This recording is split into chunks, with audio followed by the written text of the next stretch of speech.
The first paper I'm going to read to you was published in a journal called Dialogue and Universalism. It's the Journal of the International Society for Universal Dialogue. It was published, it's volume 23, number 3, published in 2013. If any of you would like to join the International Society for Universal Dialogue, you're more than happy. We're more than happy to have people. So many scholars, 150 scholars from around the world. And my paper is about systems thinking. And I quote quite a bit from a man named Ernst Lazlo. But everyone in ISUD has their own version of systems thinking. There are many, many varieties. I like Lazlo because he gives kind of the basics. And then Hindu, Buddhist, the Chinese have their varieties of Neo-Confucianism, Lao Tzu. There's just all over the world, people are thinking more holistically.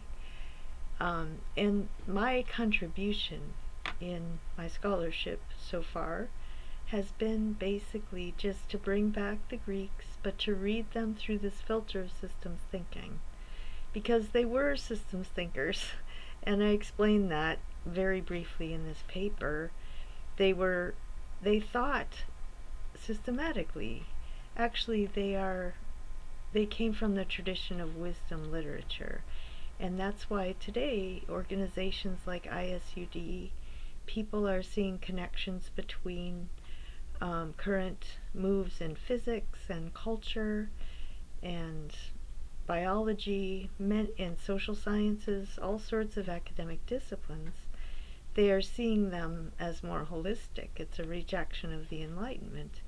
But at ISUD, people also recognize that this isn't totally new. That actually Hindus had a pretty good insight.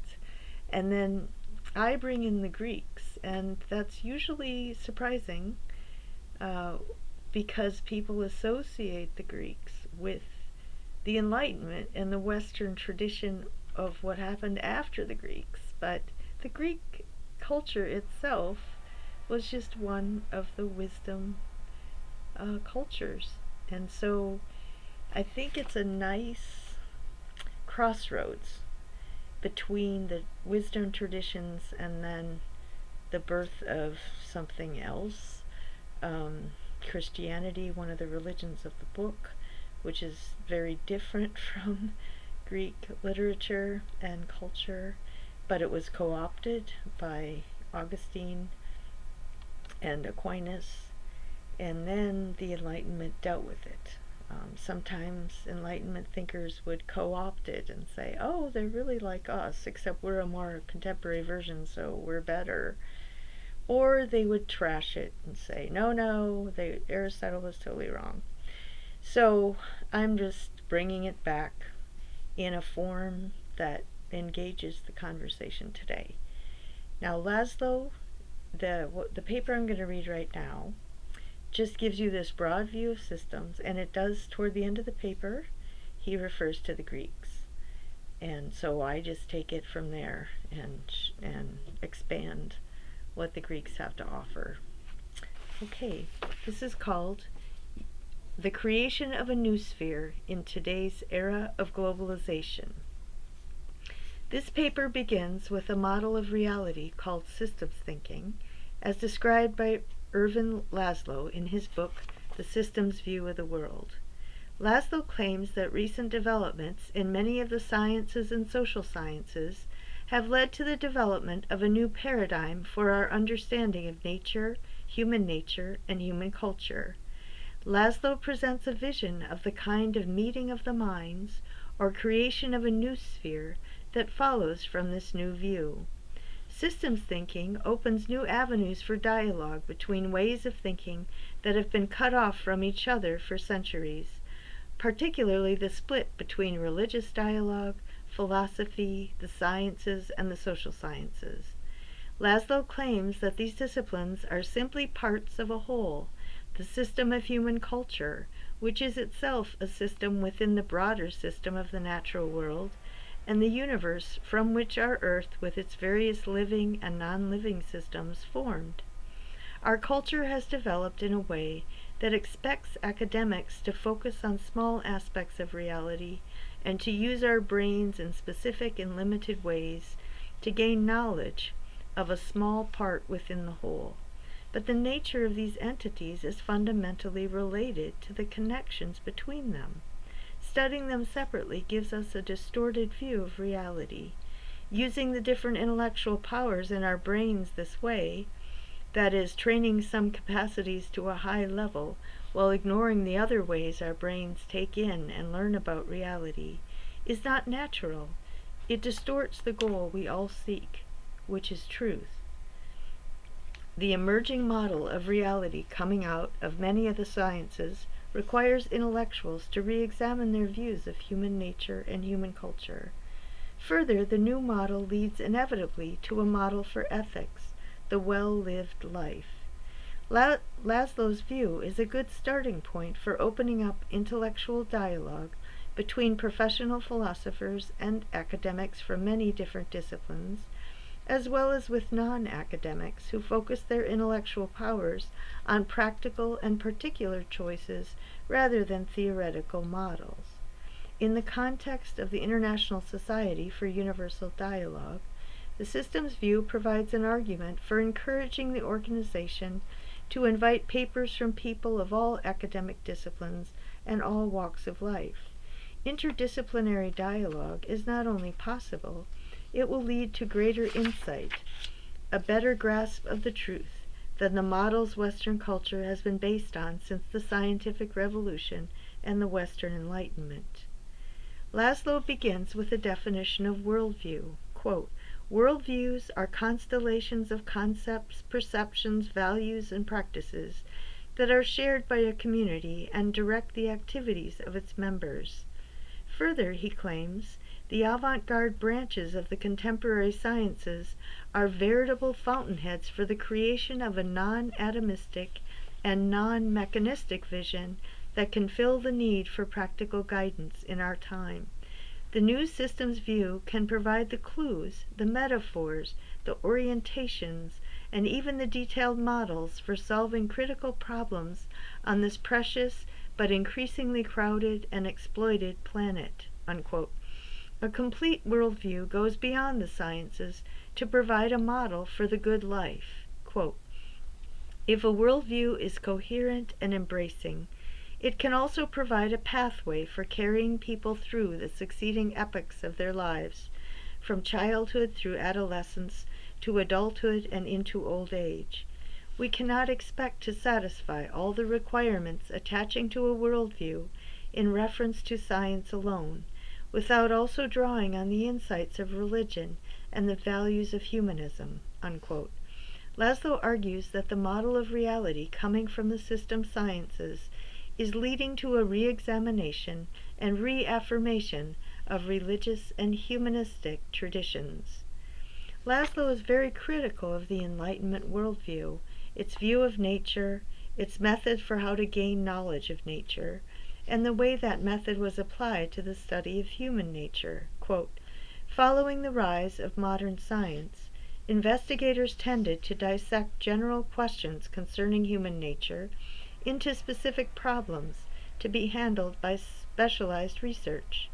The classic scientific method led to a vast number of highly accomplished theories concerning man's behavior, dispositions, and even his subconscious. But it also led to the fragmentation of our understanding of human beings. In the midst of all the complex special theories, we've gained little real insight into human nature itself." Unquote.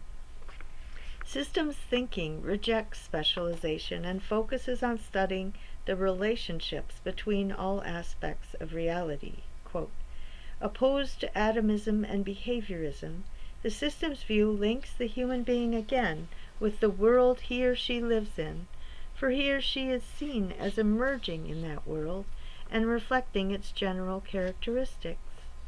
This holistic approach leads back to a re-examination of the worldview of ancient societies. Quote, "The philosopher-scientists of antiquity viewed the human phenomena within a cosmic context and held that to understand humans, one must understand their world. Unquote.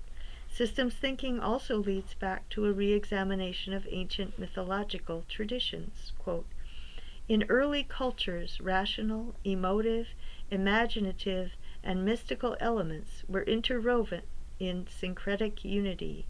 Myth is part science, part art, part religion.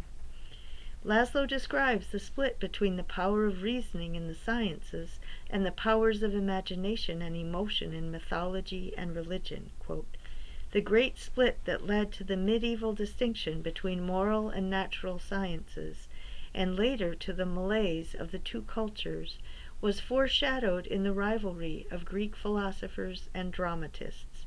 The global unity of previous cultures was gone and never entirely recovered. And one of the themes of my discussion of the Greeks is that their concern that these parts of life and thought not be split. And they send that message over and over again. So I'll point that out. Lazlo claims that systems thinking requires a re-examination of all the ways of thinking about the world and using the powers of the human brain that have been handed down to us from ancient times, taking the cultural legacy we have been given and adapting it to form a culture that corresponds to human nature as it should be understood on the system's view of reality. Lazlo uses the language of systems thinking to describe human nature. First, he rejects the paradigm of the past. Quote, the human being is not sui generis phenomena that can be studied without regard to other things. Lazlo begins with the basics. A human being is, quote, a natural entity and an inhabitant of several interrelated worlds. By origin, he or she is a biological organism. By work and play, he or she is a social role carrier, and by conscious personality, he or she is a Janus-faced link integrating and coordinating the biological and the social worlds. Unquote. Certainly, Enlightenment thinkers would agree that human beings are both natural and cultural creatures, but the system's view presents a new model for and a new way of describing what it means to be both. First, human beings are very complex systems, along with everything else. Quote, the human individual is a part of a majestic cathedral of great complexity of detail, yet of sweeping simplicity and order in overall design. Unquote. Second, systems thinking has a very different model for how nature and culture fit together. Quote, all parts express the character of the whole, yet all parts are not the same. This is the system's concept of nature, and it is a precondition of coming to know ourselves. Unquote. Third, the development of the world as we know it on Earth is the result of a long evolutionary process that follows certain patterns. Nature is self-constructive, developing from less complex wholes to more complex wholes, from subsystems to natural wholes, to supersystems, such as human culture. On this view, quote, the human being is one module in the multi-leveled structure that arose on Earth as a result of nature's penchant for building up in one place what it takes down in others. On multiple levels, each with its own variant of the general system's characteristics which reflect the nature of the self-constructive segment of the world, systems interact with systems and collaboratively form suprasystems. Unquote. Lazlo claims this interaction between systems, calls this interaction a holarchy, and the relation of each individual part of the whole its interface with the system. Human beings, then, are, quote, in the final analysis, a coordinated interface system in the multi-level holarchy of nature. Unquote. On the system's view, consciousness has emerged because nature operates by continually moving and changing toward higher and higher levels of complexity. This process led from non-living to living beings, and from living species with fewer capacities to the emergence of consciousness, then to higher and higher levels of consciousness. As the systems become more complex, the behavior of the system as a whole becomes very different from the behavior of each part or smaller parts. Animals differ in their level of complexity and consciousness. Quote, "The difference between a swarm of bees and a dog is one of degree, not of kind. The dog is a more integrated system than a swarm of bees. Therefore, it is more convenient in more respects to speak of the dog acting than his body cells doing so." Unquote. Human consciousness is even more complex and creates a system even more removed from the sum of its parts. Quote, "Think how awkward it would be to describe a concert-goer's reaction to Beethoven as the reaction of the cells in his nervous system, not to mention of the subcellular tissues and bodies constituting his nerve cells." Unquote. Further, human beings interact in groups and establish institutions, which also become wholes. Quote, "It is more convenient to speak of a student body being riotous, or bright, or lazy, than each individual student, and of a nation being upset rather than each of its citizens." Unquote. A student body can be bright, for example, without every individual being and every individual student being bright. All natural wholes possess what Lazlo calls subjectivity, quote, "the ability of a system to register internal and external forces affecting its existence in the form of sensations, however primitive they may be. Subjectivity is universal in nature's realm of organized complexity." Unquote. However, human beings are the creature that possesses reflective consciousness, quote, "the ability of a system to be aware of its subjectivity." Unquote. This level of awareness requires a complex nervous system. Quote, "There are good reasons to correlate self-awareness with certain varieties of highly integrated nervous functions performed only by the most evolved nervous systems." Unquote. Given the existence of a complex nervous system, the physical foundation for reflective consciousness, there are two ways to determine if this capacity is being used. Quote, "Whether an organism has developed a language and other symbolic modes of expression and communication, and whether it can transcend the limits of the here and now by making plans not directly triggered by actual stimuli."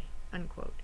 For Lazlo, evidence shows that, quote, "man alone passes this test." Unquote. "Science has determined that, quote, in human beings, the cerebral cortex is the part of the brain that engages in the activity of monitoring the performance of other systems and setting it right when needed." Unquote. Because of the evolution of the cerebral cortex, our ancestors, quote, exploited the limit of genetically programmed behavior because they learned to learn from experience. By reflecting on the events of a hunt, for example, they could abstract its relevant elements and compare them with other occasions. They could select the most successful pattern of behavior and adopt it. As societies became more and more complex, the brunt of the responsibility for survival rested on abstract mental processes, that is, on intelligence. And when I'm doing the Greeks, when I'm talking about them, I will emphasize very much their recognition of pattern recognition, their heightened self-conscious awareness to the point where they recognized, they thought about their thinking, and they figured out that there are patterns everywhere and that human beings can recognize those patterns, and that's the emergence of culture, is a whole level of interaction between people based on pattern recognition, intelligence. One major factor in the growth of complexity among human beings has been the development of language. Quote, "Human language, in using denotative symbols rather than expressive signs, became an effective instrument for communicating meaning. It enabled our ancestors not only to survive, but to dominate their world. Existence became social existence, within the context of a common set of meanings, communicated by means of a common language. Culture was born, and elaborate forms of social organization created. We became a socio-cultural animal. Human reflective self-consciousness emerged from nature, but it is also unique. It functions as a system in an entirely different way than less complex natural systems. Further, human culture evolved from the original uniting of small groups of human beings in order to survive, but has developed into an entirely different kind of holistic system. Quote, culture is more than a tool of human survival. It is a qualitatively higher phenomenon. Thinking rationally and feeling with clarity and intensity, coupled perhaps with faith and a conscious morality, is qualitatively different from behaviors to assure one's survival and the continuity of the species. Culture and survival functions must not be confused. Unquote. Because culture is a unique whole, disconnected from the need to survive, the cultures human beings have created include an element of choice and can be changed to follow the ideas generated by the cerebral cortex. We can look at patterns from the past, anticipate the future, and plan ahead. We now act in ways that promotes what we think of as the best possible future for future generations. Quote, our evolutionary history determined that we become a cultural creature, but did not determine what kind of culture we would have. Hence, our problem today is not whether to have a culture, it is what kind of culture to have, and this requires some serious thought. Unlike any time in the past, as far as we know, the kind of culture we inherited from our fathers and grandfathers is beginning to challenge our ability to survive on this planet. If we do nothing more than blindly accept it, we may not have the grandchildren to hand it down to. Unquote. Given the situation we're in, we choose to change our behavior by creating a system of values, one aspect of a culture. The systems view provides us with a way of understanding the connection between science and values. Quote, objective value norms can be deduced directly from the contemporary systemic world picture. Values are goals which behavior strives to realize. Any activity which is oriented toward the accomplishment of some end is value-oriented activity. Nothing that pursues an end is value-free. And of course, this is a really big deal in the Greeks, is teleology. Aristotle says all actions are for the sake of some good. And every character in Greek tragedy, every character in Homer, justifies their action by their idea of the good. So, Lazlo is saying this is the way we operate, and of course the Greeks knew that. Both non-human creatures as well as human beings pursue ends and hence have values. The Enlightenment view claimed that the material world has no inherent value. This is where Aristotle's science was that every natural thing pursues its good, and that the good is that toward which all things aim, not just human beings. And that was thrown out by the Enlightenment. So what Lazlo talks about from the point of view of contemporary systems view is what I'm going to talk about from the point of view of the Greek view, and then how the Enlightenment rejected it. And now we're coming back to a new variety of teleology, or final causality. But it's one that I think Aristotle would be right on board, ready to jump in there and get in on the dialogue. He would admit whatever mistakes he might have made, and he would be all ready to get in with the latest research, because that's basically his orientation, was to be as scientific as possible. So, both non-human creatures as well as human beings pursue ends and hence have values. That's both Lazlo and Aristotle.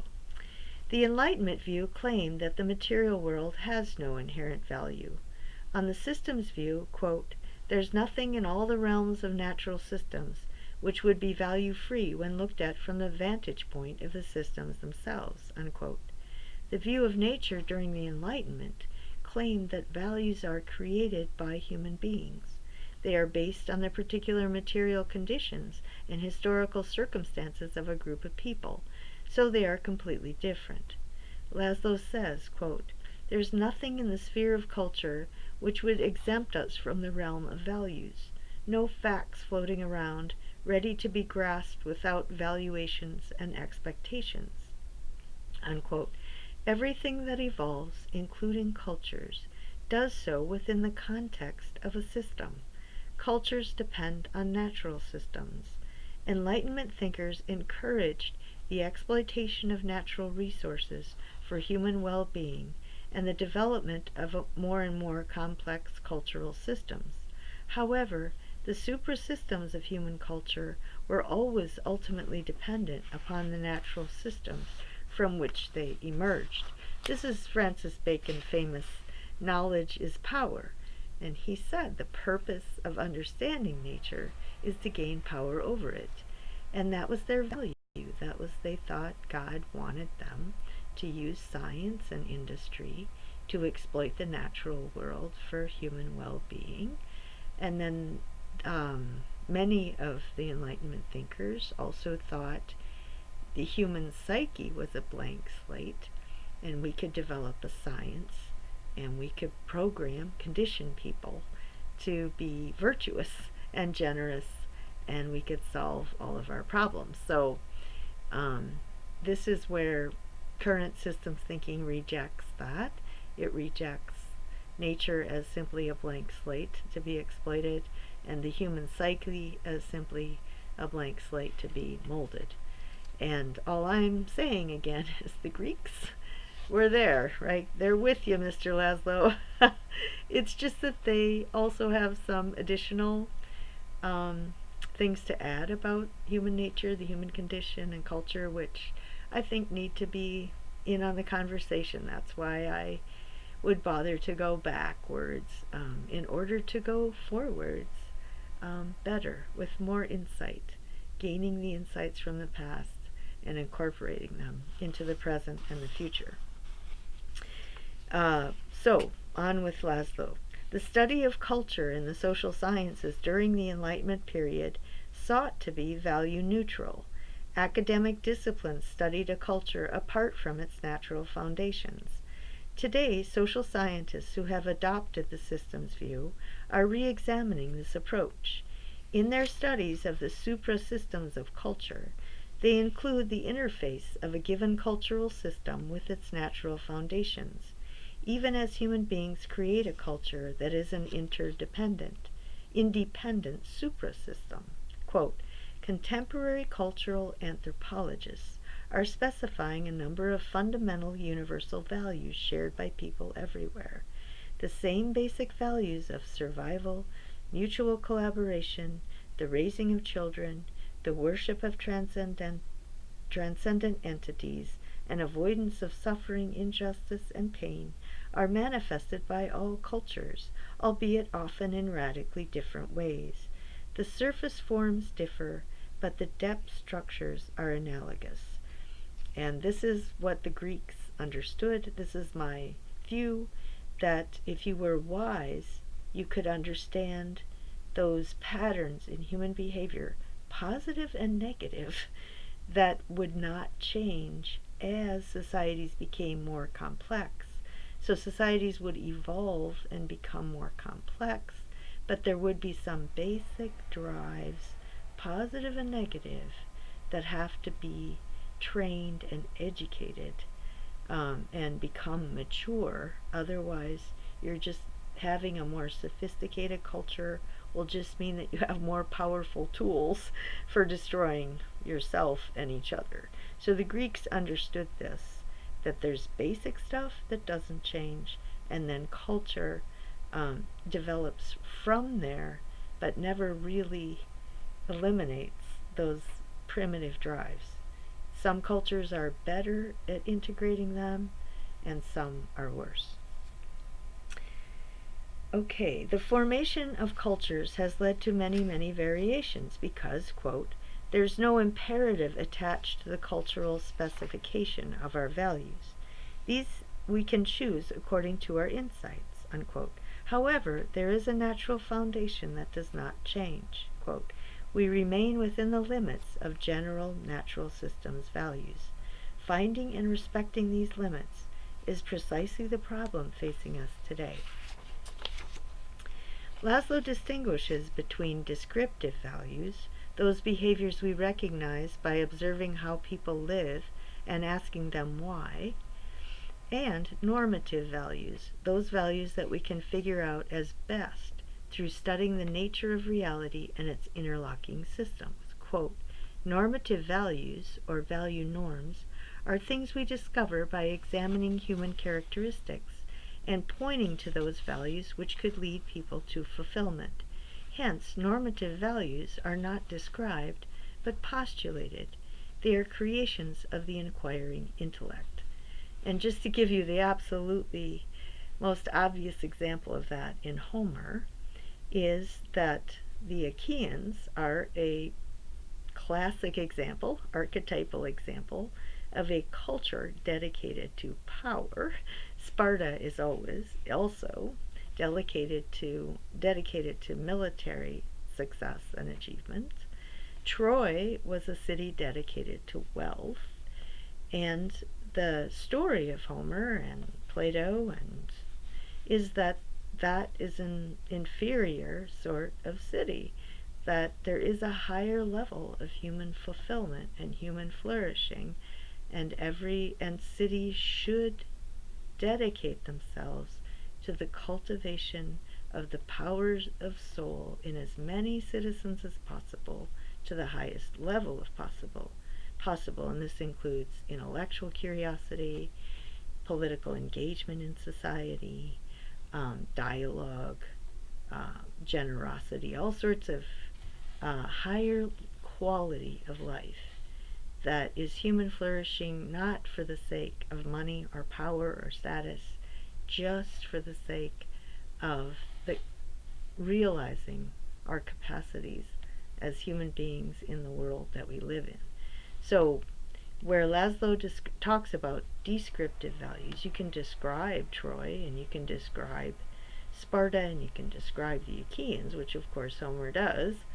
But normative values, all of those descriptions are always within the context of this is not the best life. These are not the right choices. These relationships are defective. We can do better than that. And there's always at least one character that represents that higher level. So normative values, there's all of the Greek texts and rituals are always trying to get people to that higher level. They have an idea of the good, and they have a hierarchy of cities and of personal ways of living. To understand values and ultimately to determine any normative values, systems theorists first have to look at the roles individuals play within a culture. They recognize and describe individuals as parts of much greater wholes. Quote, roles are not made for given individuals, but for kinds of individuals classed according to qualification. When the roles are filled, the particular personality of each new tenant is reflected in his interactions with others, and it produces corresponding shifts within the organizational structure. This is flexibility within the system, as parts adjust to part, unquote. Each system of any kind includes aspects that change and aspects that do not change. Quote, there is a high degree of internal plasticity within any natural system. The system as a whole is determinate, but the relationship of the parts is not. This is not the mechanistic, casual determinism of classical scientists, but the flexible, dynamic, macro-determinism of contemporary systems biologists, psychologists, and social scientists. Again, in Greek culture and literature, a city is a system. and each character represents a type, and it's a type of person that emerges within a type of system. The relationship between the older generation and the younger generation, and all the ways that that can go wrong. Most of the time, the big stories are about what not to do, but there's always somebody there who is doing what you ought to do, which is the reason why you should not do these things, because the other way of life is better. So they're not preaching at you, but they're motivating you by showing you that to choose anything less than the love of wisdom is really self-destructive, destroys other people, but they don't tell you, they show you. Okay, so you want to live for money? Let me tell you this story about Troy. You want to live for power? Okay, let me tell you a story. So that's what I like about the Greek view, and it's so holistic. It gives you the story of humanity, from the depths of evil to the heights of good. I mean, they tell so much about our capacities as human beings for both good and evil, for self-deception. Oh my gosh. Anyway, Lazlo, I think, would like my interpretation of the Greeks, and he would think that, yeah, you can, this is one example. It's not the only one, which of course at the ISUD, and Lazlo is on, he's a member of it, he's on the board of the journal and things. I haven't met him, but I honestly think that he would like the way I do the Greeks, and also, but not just the Greeks, plenty of other traditions that have a lot of the same lessons and stories, and they all conclude that we have to build a new sphere. We have to love wisdom, and we have to use our brains in the way that leads to nous. Nous is the part of us that has the idea of the good, and we have to study these different ideas of the good and get it right, and then come together and not argue about doctrines or how we got started. Most of us were introduced to one theory or another. Because I lived in America, it was more likely I'd get introduced to the Greeks. I went to a school for a while that had a big program in Eastern religion. It just somehow didn't take. I didn't have a teacher. I just happened to have a teacher of Greek philosophy, and that was the attraction. But I am totally open to other people, because I think it was an accident of history that I chose this particular tradition. Maybe that I chose philosophy at all, I don't know. But we have to get over our particular historical origins and realize that we really need to build a new sphere and to understand what that means. Okay. On the system's view, the ultimate value is simply the cultivation of all the powers of the human soul in as many people as possible. The best societies are complex systems that function well, meaning with relatively little internal conflict, with a high level of coordination between societies, and with a cooperative relationship with all the other natural and microsystems. Quote, our humanistic goal is to enhance individual fulfillment in an increasingly deterministic, multi-level society composed of greatly differentiated individuals. Like all complex natural systems, human institutions and societies function best when they are spontaneous expressions of the freely chosen activities of their interrelated members. Such a society is the norm against which we must measure existing forms of social structure. Unquote. Again, Lazlo is critical of the Enlightenment worldview because it was focused on nature and human nature from a purely physical point of view. This was false. In spite of the efforts of many leaders and intellectuals, A materialistic way of understanding nature eventually led to the excess value of physical well-being over the cultivation of all the human capabilities. And again, this is not demonizing Enlightenment thinkers. Many of them would be appalled by what's happened to all their wonderful ideas. They really, like John Stuart Mill, he wanted higher pleasures. But Bentham sort of won out on that one. Okay, quote. The Western world offers the values of affluence as the panacea for all social ills. As norms, these values are now superannuated in overcome. In their place, we must propose positive humanistic value norms. Lazlo's model for humanism is universal, even though the underlying universal foundations have been ignored and denied. Quote, humanistic norms are not arbitrary.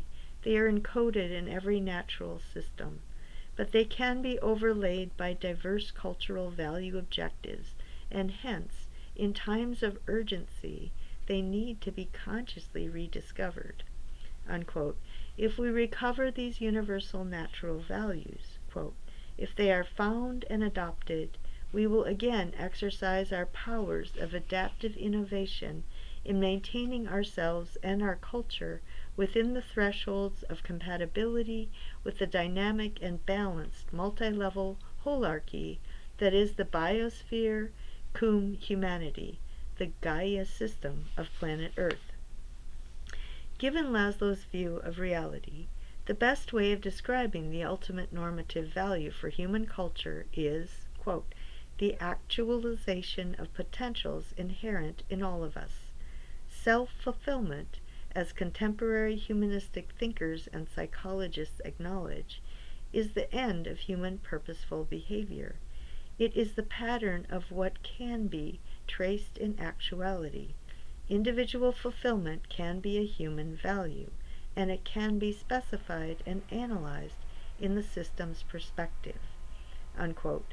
Lazlo points out that the Greeks had the same overall view. Quote, what are intrinsic human norms? The Greeks had an answer. They said that the end of the good life is happiness. Happiness, Aristotle specified, is the fulfillment of that which is specifically human in us. Unquote. And obviously I will include a lot of Aristotle in my discussion. Besides the Greeks, Lazlo calls for the reintegration of all the world's religions into a set of normative values on the system's model of reality, and he explains why. Quote, science addresses reason and intellect. Humanity, however, is both a rational and a spiritual species. The human being has an intellective as well as an affective faculty. Consequently, if the norms of contemporary humanism are not only to be discovered, but also effectively brought to bear on the thinking and behavior of contemporary people, the rational discoveries of science need to be complemented by affective, time-honored tasks of religion, as religio, the binding and integrating of people within meaningful communities, takes on a fresh aspect. Unquote. Integrating science with religion requires that the world's religions find their common foundation. Lazlo briefly suggests how it could be done. So I'll read Lazlo's one-sentence claims. I actually teach world religions, and so I could give you quotes that show the integration of the different traditions with Greek values. Aristotle has been used, and I think still can be used, his theory of virtues and vices as common underpinning. And then the other texts, tragedies and Homer, can also be seen as describing patterns that of both happiness and misery, good and evil, that you see in these other traditions. For example, when Confucius,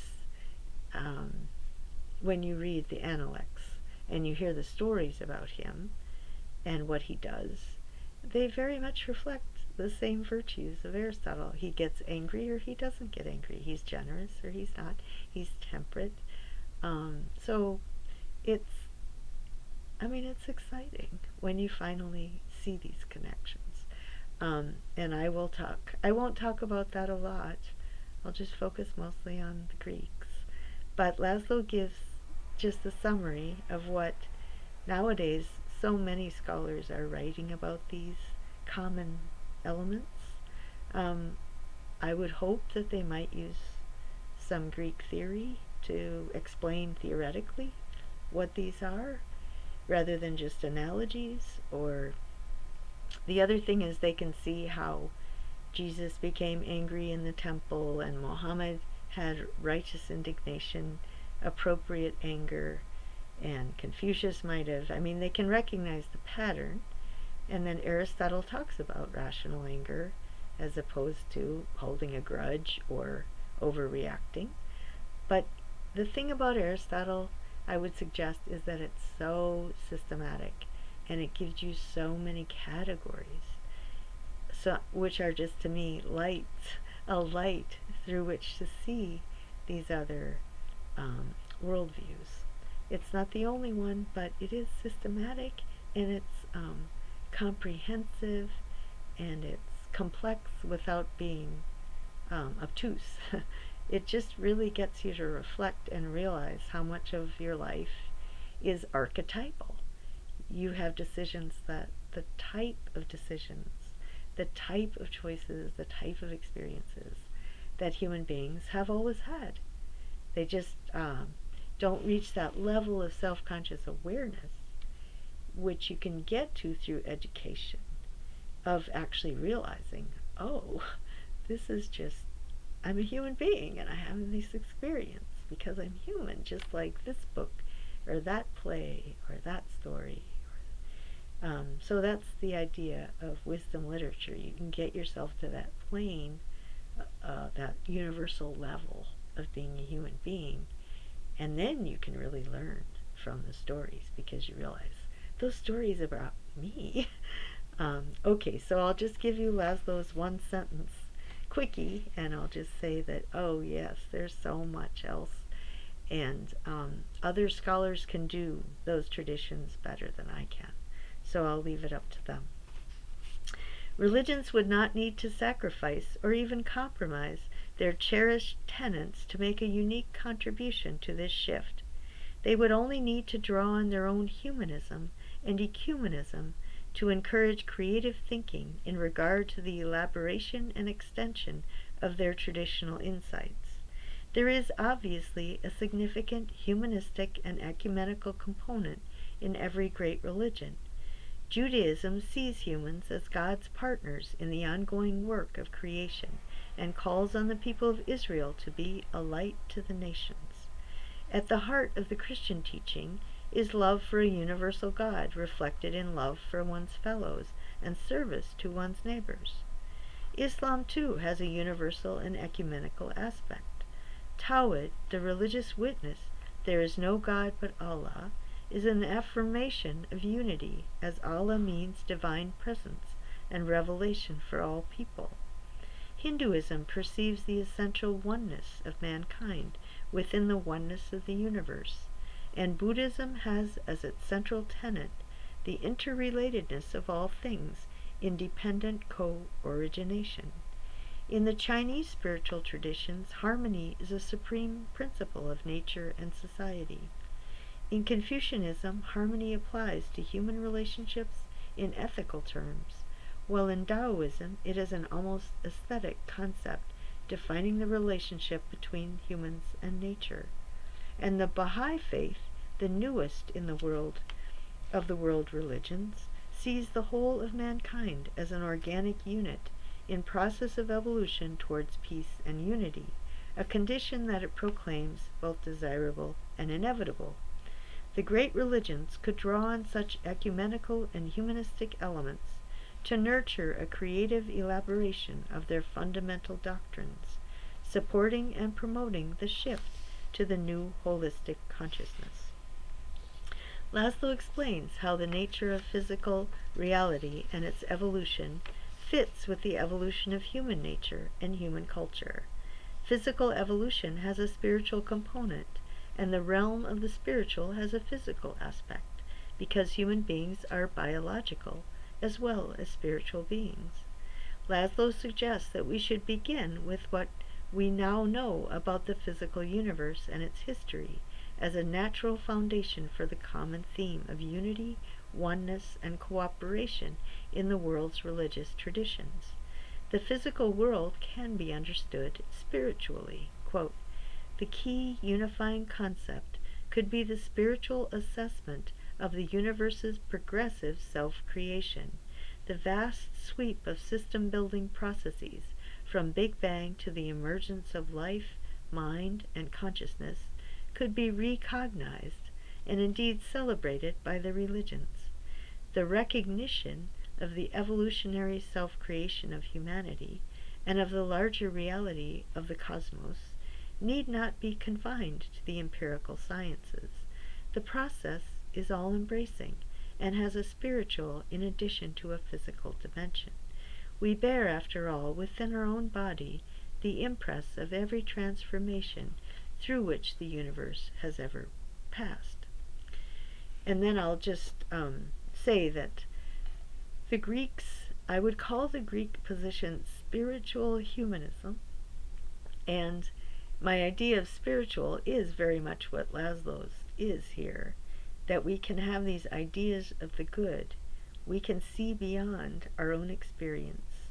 We can see a better life, and we can work to achieve it, and our image of the better life can be attainable. We can argue about whether it's attainable or not, but we can form these ideas of a higher level of culture. By spiritual, the Greeks simply mean that our minds are able to recognize patterns.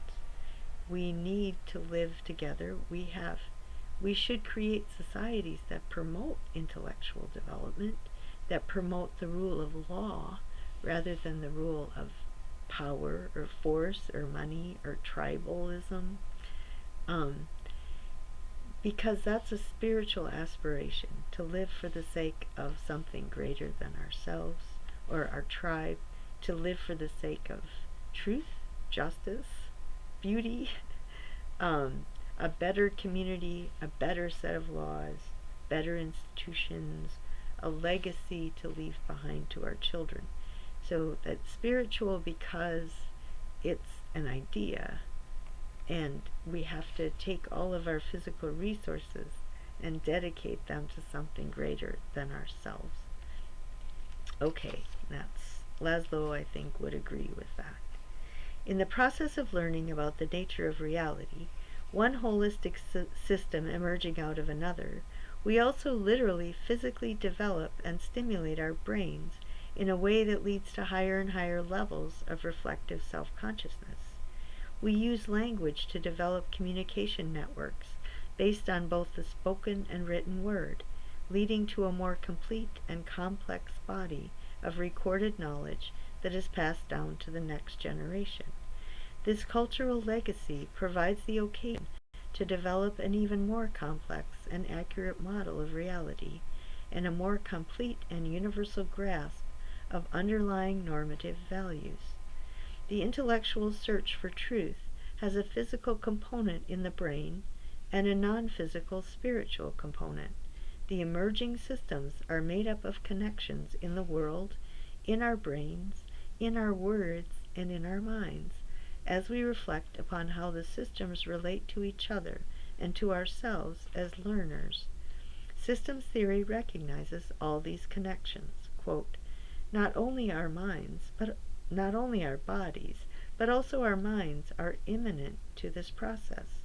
The forces that brought forth the quarks and the photons in the early moment of the radiance-filled cosmos, that condensed galaxies and stars in expanding space-time, and that created the complex molecules and systems on a life-bearing planet.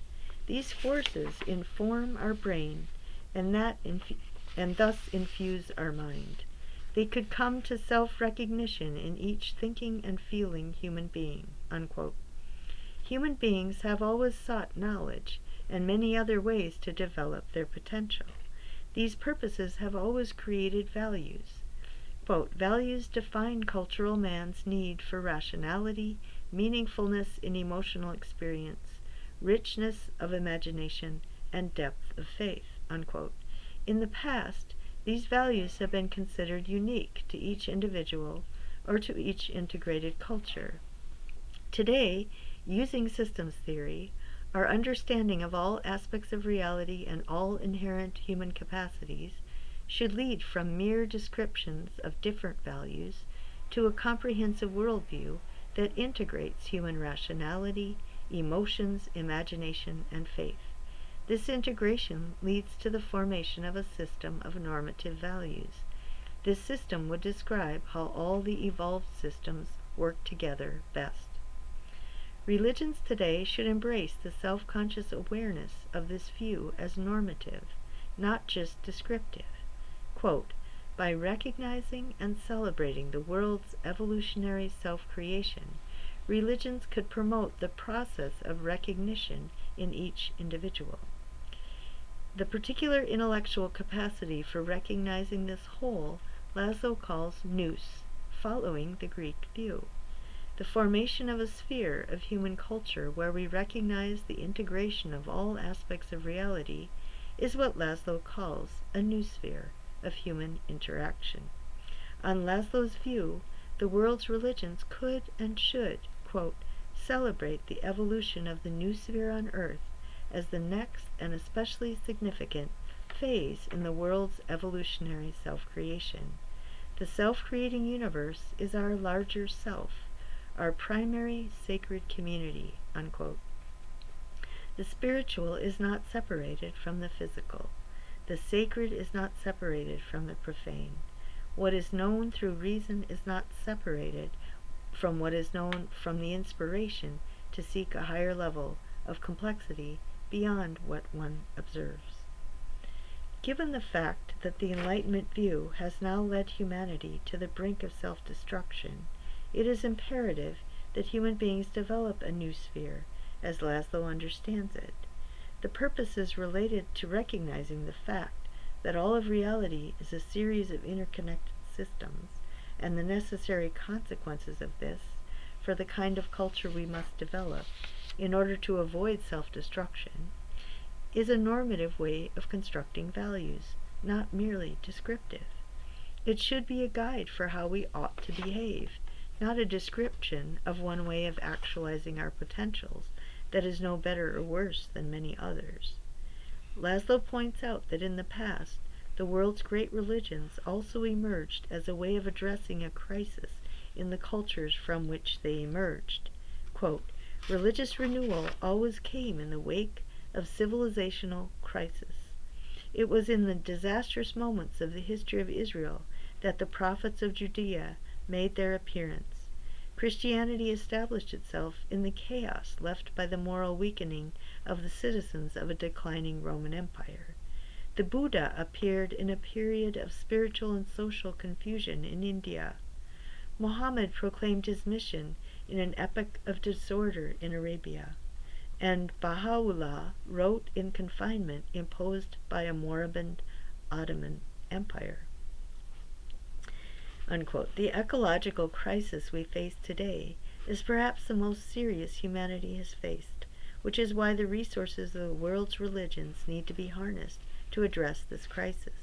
Today, at a time when humankind is in the throes of the greatest and deepest transformation it has ever known, there is a great need for a creative extension of the traditional fundaments of the great religions to complete and complement the rational worldview that is already emerging within the new sciences. With an alliance between science and religion, the shift to a systemic and holistic worldview would be reinforced. Both through reason and through feeling, contemporary people could be brought into closer harmony with each other and with their environment. And this brings me to the first thing I loved about Greek thought. I was an environmentalist in 1968. I was in high school, and I had some biologist friends who told me about environmental issues, and it was very depressing. Um, I remember, trying to figure out how to get up in the morning.